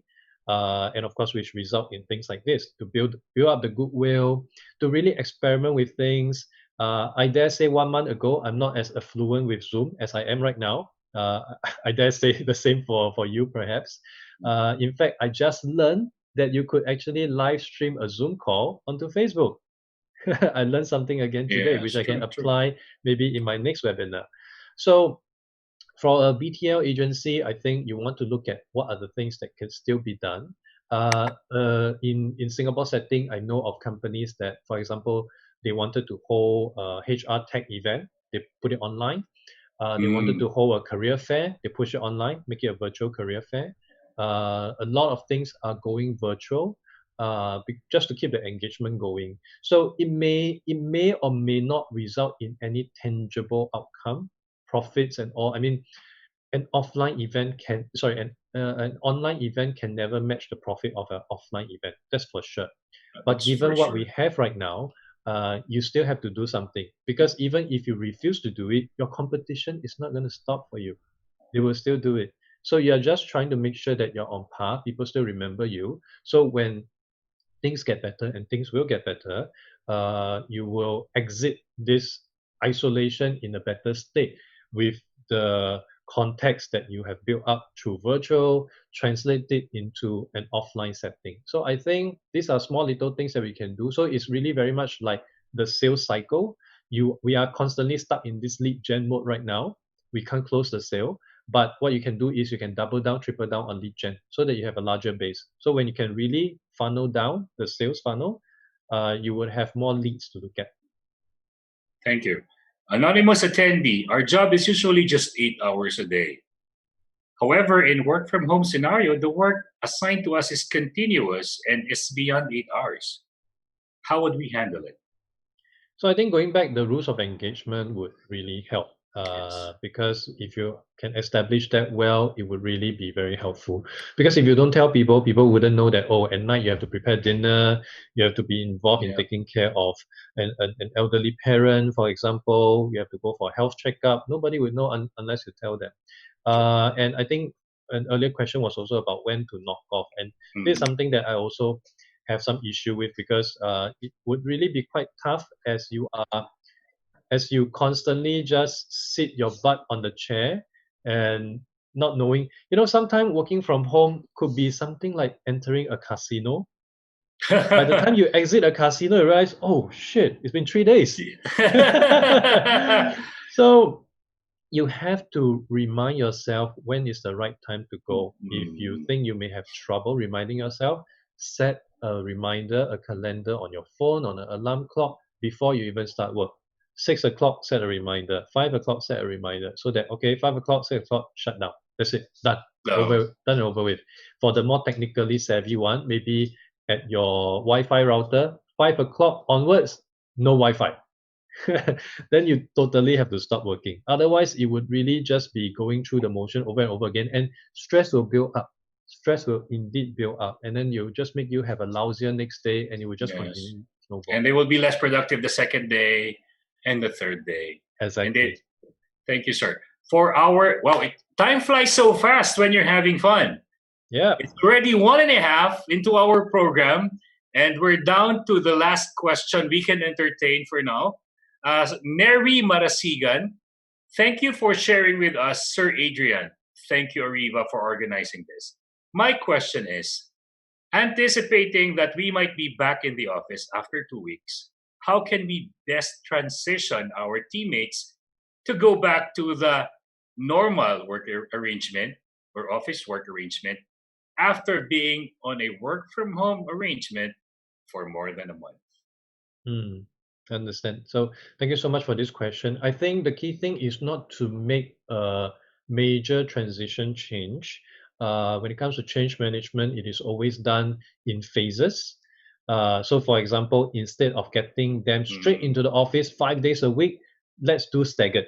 So maybe just 3 days, and then we move on to 4 days, move on to 5 days. So if you have whatever loose ends you have to settle at home, do it at home. But I think the key thing for many companies as well is, and this is something that's definitely applied to my company, is we are actually asking ourselves, is it really necessary to have so much real estate? Do we really need a table for everyone? Now that they're all working from home, are they as productive? It seems that they are. So why do we still need so many offices? So I think companies also have to start asking themselves the same question. If you're able to get the same kind of deliverables, why do you need to spend money on rental? And if you don't spend money on rental, that means people can continue to work from home. And it might appeal to a different group of talents that consistently has always been missed out from your radar because they just need that flexibility. So I think at a larger angle, employers want to look into that aspect. But for those of you who are transiting your employees back into normal arrangement, try to do it progressively instead of getting them from 0 days in office straight away to 5 days in office. Okay. Thank you, Sir Adrian. Now, you know what? I'd like to personally thank you for the 1.5 hours of very informative, highly engaging, truly helpful knowledge, wisdom, experience that you've shared with us. Distilling all your life's experiences in the marketplace, telling us the practical and doable things to be more productive working at home and working from home. For the last minute, we call it the takeaway. So, Sir Adrian, what can our participants in Zoom, viewers in FB Live, YouTube, and LinkedIn take away from you the nugget of wisdom you had over the past many years, decades of working? I think the key thing to take away from here is, and I think we probably have seen before the crisis actually kicked in, if you were to ask yourself back then, is it possible to work from home 100%? You probably may have said no. But 3 weeks, 4 weeks into this whole thing, we realize a different thing. So possibilities are always there, just that sometimes we are blindsided. It's a blind spot, we just couldn't see them. And for those of you who are still struggling to figure things out, please don't just take it from me. There may be other people that have been there, done that, going through the same thing as yourself. Your problem is not unique. I'm not trying to say this to make you feel otherwise. You are still special, but the problems are not unique. Someone else, somewhere out there, are facing the same thing. But you have to go out of your comfort zone to understand from them, to align with them, to understand what they are doing better so that you can apply it for yourself. So you don't have to start from scratch. Whatever problem you're facing right now, someone else will have faced it. So like I was sharing with a group of undergraduates from NTU recently, they were very concerned about finding jobs in the job market right now, and they do not know what to do. So I don't have the best answer for them because I wasn't an undergrad in a bear market, but I told them, again, you're not unique because the graduates in the year 2008, Lehman Brothers, in the year 2003, SARS, in the year 1997, Asian financial crisis, faced the same thing. Find this group of people out, ask them how you managed to go around it, and they will definitely help you.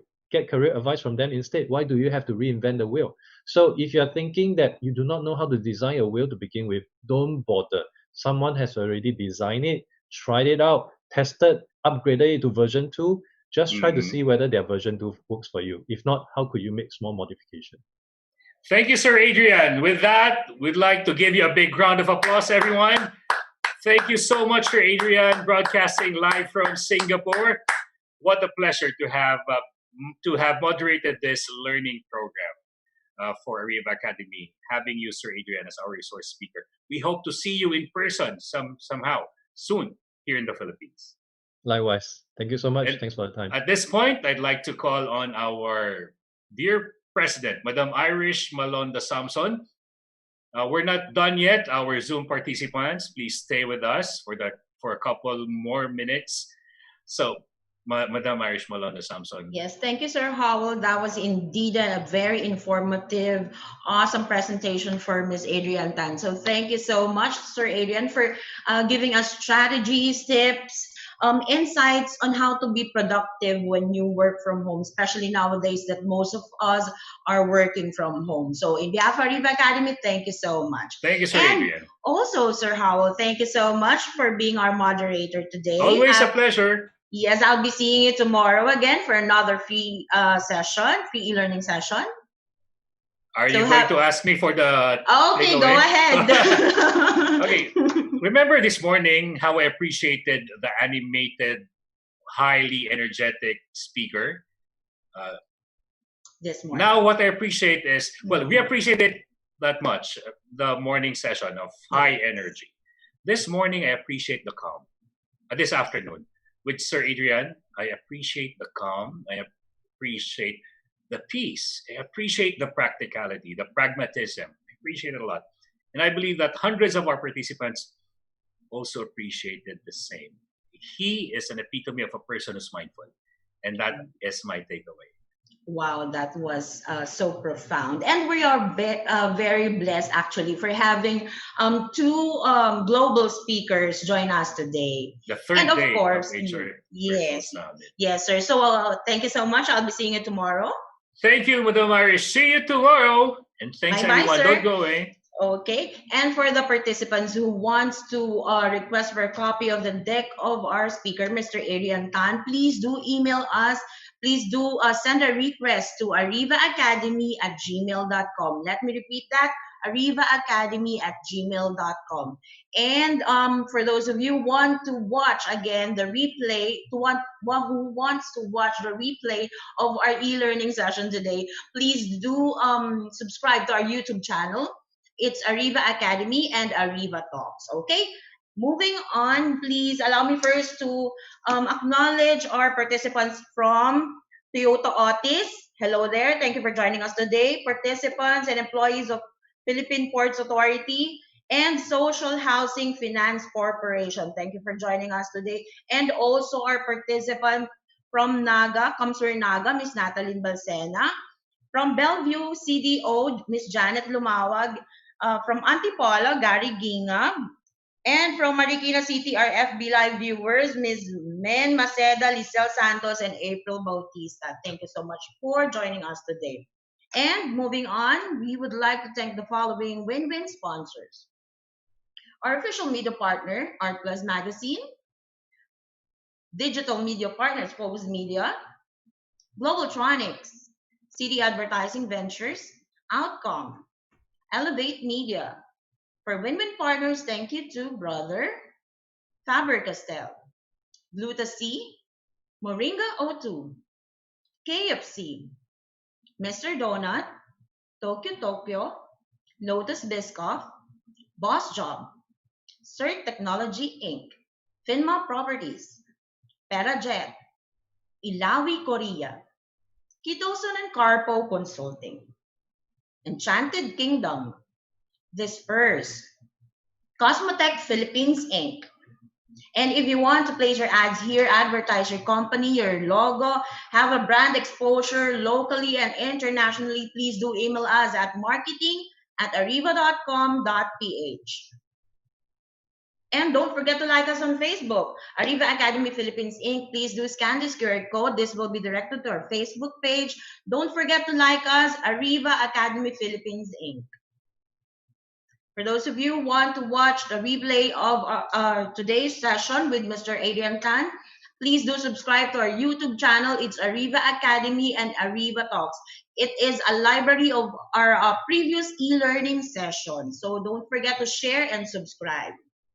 Okay, for our upcoming online learning sessions, this will be tomorrow, guys. So we will be having Mr. Chinky Tan.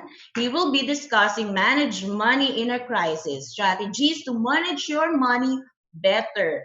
His time slot is 3 p.m. to 4:30 p.m. So please do register for tomorrow's session.